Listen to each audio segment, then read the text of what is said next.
belga. L'auditorat du travail de Halle-Vilvoorde a requis mercredi des peines de 18 mois de prison à l'encontre de l'ex-Miss Belgique Daisy van Kouwenberg et de 2 ans pour son compagnon Johannes Huub Vighen. Ils sont tous deux poursuivis, ainsi qu'aux de leurs entreprises, pour avoir fait travailler du personnel en séjour illégal dans leur villa de Wemmel. Le couple, qui est également suspecté de ne pas avoir rémunéré ses employés, nie toutes les préventions et demande son acquittement. Selon l'auditorat du travail et l'avocat du couple de Thaïlandais illégalement occupés, ces deux personnes avaient quitté leur pays après le tsunami qui a ravagé la Thaïlande en 2004 pour rejoindre la Belgique et une idyllique offre d'emploi. Un visa touristique avait été fait pour eux, valable seulement 3 mois, et ils avaient été mis au travail dans la villa du couple Vighen van Kouwenberg à Wemmel, selon l'avocat. La dame devait au départ uniquement s'occuper des enfants, mais par la suite, elle a aussi dû cuisiner et nettoyer tandis que son compagnon servait de chauffeur à la famille puis de jardinier.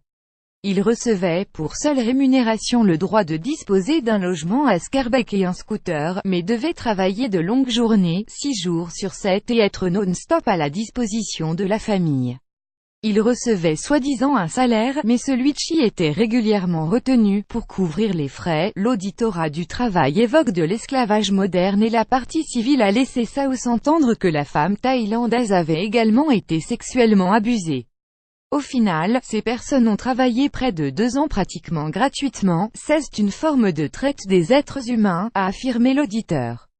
Ce dernier a requis une peine d'emprisonnement de 2 ans et une amende de 22 500 € à l'encontre de Johannes Vighen, une peine de 18 mois de prison ainsi qu'une amende de 13 500 € pour l'ex-Miss Belgique et une amende de 70 500 € pour leur entreprise.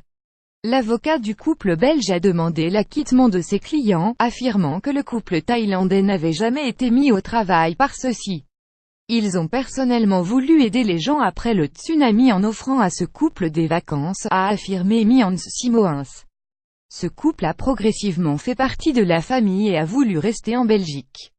Ils ont peut-être une fois veillé sur les enfants ou aidé à entretenir le jardin, mais il n'est absolument pas question d'esclavage ou d'exploitation, et encore moins de viol. Au contraire, ces personnes ont régulièrement été emmenées en sortie et en vacances par la famille Vighen van Kouwenberg. Le jugement sera prononcé le 20 décembre.